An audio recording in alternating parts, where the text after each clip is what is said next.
Eski Andijonni ko'rsataman desam ishonasizmi? Nevaramning kamera ochkisi bilan hozir sinaymiz. Videoni oxirigacha ko'ring, qani ketdik.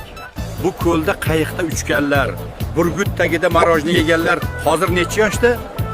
Otang bozor, onang bozor deb qani markaziy bozorga kiraylik. Buni qaranglar, nonlar 200 so'mdan ekan. Buni ko'ringlar, bu nima mol go'shti 4000 so'm ekan. Namuncha qimmat bu. Qaranglar, Leninskiy ko'cha qanday ko'rinishda bo'lgan, salqinligini qarang. Bu esa Cho'lpon teatri hozir yoshlar markazi bo'lib qolgan. Mana bu temir yo'l vokzalimizning eski ko'rinishi. Aeroport tanidinglarmi? U ham hozir ancha o'zgarib ketgan. Mana bu esa Xolis savdo markazining eski ko'rinishi. Andijon haqida kreativ kontentlarda Andijon AI dan topasiz. Obuna bo'ling. Yana qayerlarni ko'rsataylik, yozib qoldiring.